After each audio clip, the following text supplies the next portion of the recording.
happy to have this opportunity to talk with you, and we always love every opportunity we have to talk with you. Nice of you.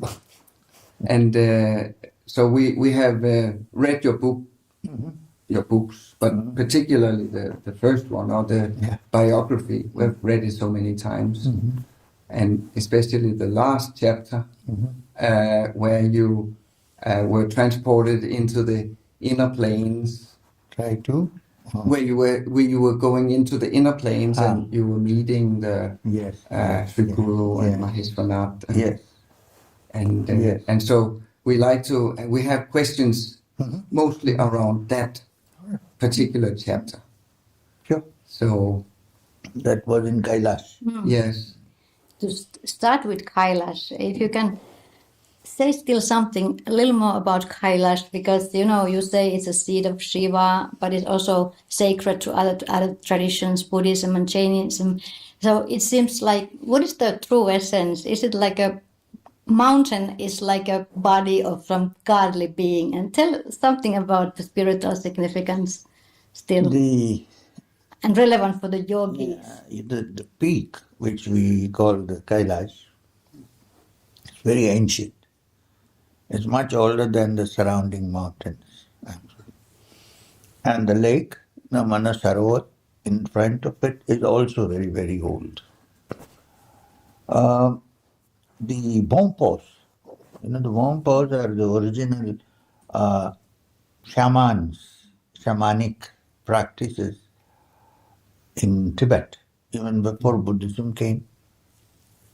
They consider, I forget the name, but their founder, teacher of Bonpo, he came in an aerial chariot on top of Kailash and then descended from there and taught them. This is the story that they have of Bonpo.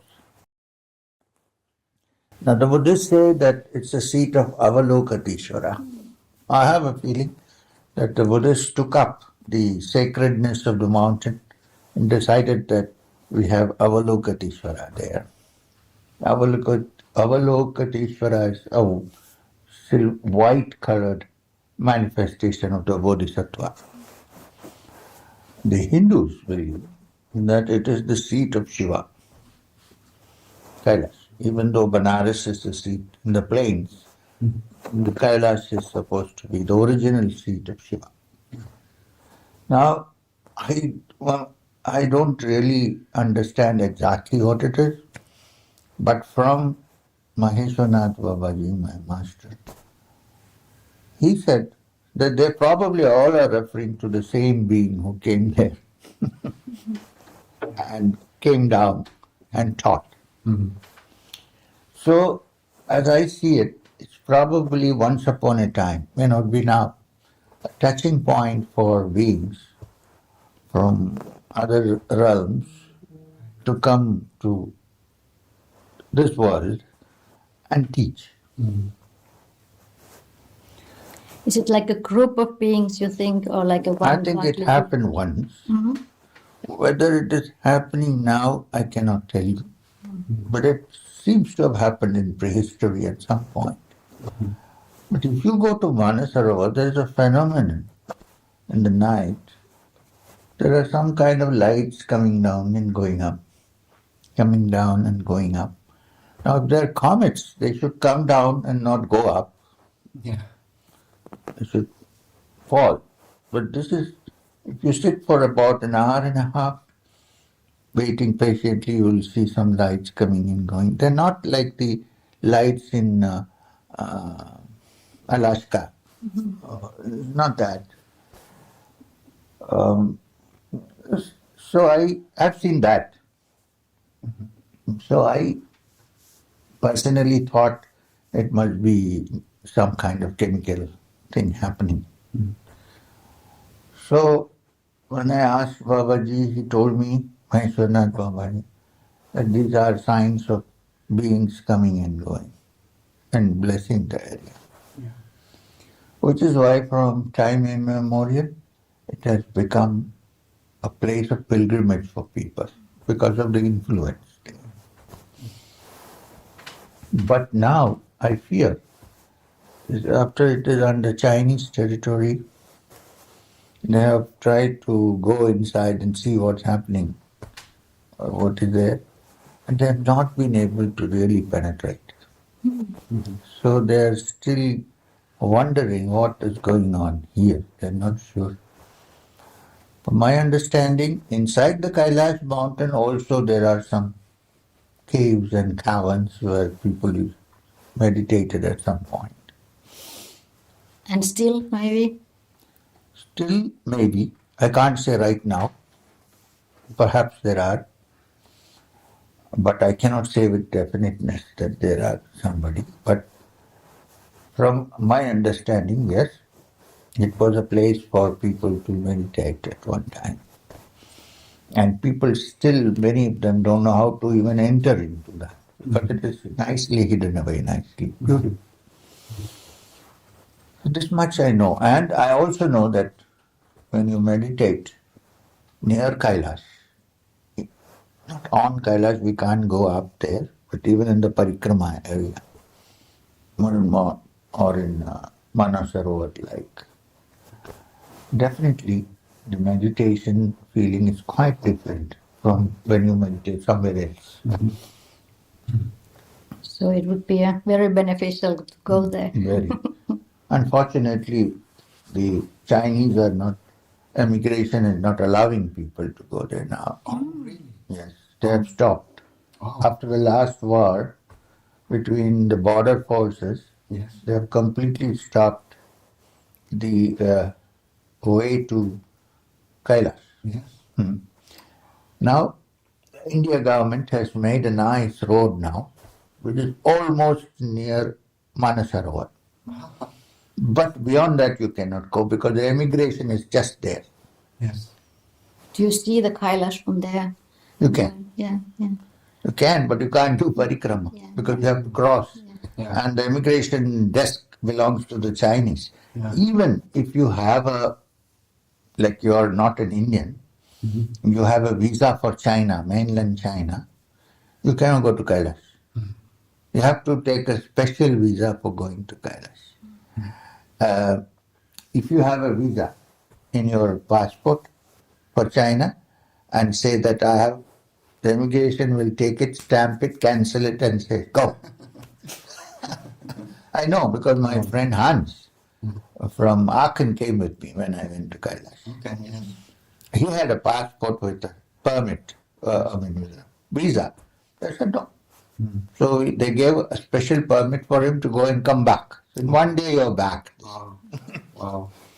It's also been said that it is like abode of Sri Guru Babaji, the Kailash. So is it like the physical Kailash or is there like some subtle Kailash also? And Both are there, but physical Kailash also we believe that Sri Guru Babaji loves the place.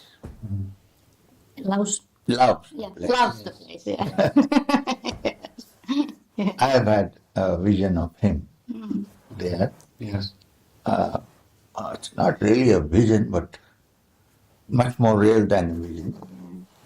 And in fact, when I went to Kailash, I wanted to leave my body. So I did something, Kechari and so on, and the blood started moving upwards. Yeah. And then Babaji came. His presence was felt. And he said, no, you're not going now. Bring the blood down. Yeah. So then it all came out of my nose. We had such rolls of cloth which I had to use to wipe the blood. There was so much coming. I thought that because of this I might die. I thought it was a hemorrhage. Wow. But that episode happened in a subtle plane, like you are describing in the book how... The physical, it happened, the blood. Yeah, the blood, but I mean the inner... Episode happened in the mind. So I wanted to ask you, because you are narrating in the book that, in your silvery sheet body, I suppose astral body, you are traveling through several planes first. And so first question, like, what are those planes? Are you referring to lokas? Is it the same? And then you enter to this special loca with the crystal palace and the jasmine smell and silvery color. So can you elaborate through which locas you are passing through, and what is the actual loca? It's there are different subtle realms yes. of the universe which you cannot go with rockets or any such thing because they are very subtle. They are not physical matter. But there are such realms through which I know, but I feel they are there because I have gone through. There are different beings out there. Some are advanced, some are not so advanced. So I had to go through all this and go to a realm where all my desires were fulfilled so that I'm free. Can you only pass through those when you don't any longer have attraction to them? Yes, So, yes. so they are. That's why most people cannot pass through it. Is it Even like if you go in an astral body, I mean your subtle body, Sushma Sharira, the Sushma Sharira itself has a lot of desires. It's not free of desires. Yeah. It's actually called the Kamarupa. It has a lot of So most people cannot enter these realms. They can only wander on the earth. So if you are free, then you go through these realms. But does it have a particular name, that particular loca with the crystal palace? I think there are some names, but names are unimportant. Some people call it Vaikunta, so on. But I don't think it's very important to know the name. But then in that episode where you entered, Sri Guru was appearing as this luminous void and as Adinath. But then as Adinath, you're describing it. But then in another episode of your book earlier, Maheshwanath is explaining about the Naths to you. And he's talking about the first teacher as Adinath, and then comes Goraknath, and then Balaknath. And then he says, Sri Guru is the same as Balaknath. Yes. So who was this Balaknath? Balaknath was a later manifestation of this principle of gurus whom we call Adinath. But was it like a historical person that we can find out about? Yes. So what kind of He used to live in the area near Punjab. Yeah. And there are places which is called the abode of Balaknath in Punjab. You have to go away from Jalandhar, a little bit up into the Naina Devi hills. It's still there. They have a dhuni always burning there. But the local people have spoiled it because they say to please Balaknath, they offer goats as a sacrifice, which is not really the right thing to do. But it is there. The place is very much there. If you want to go sometime to Balaknath, you can go to Jalandhar, and from there you can go.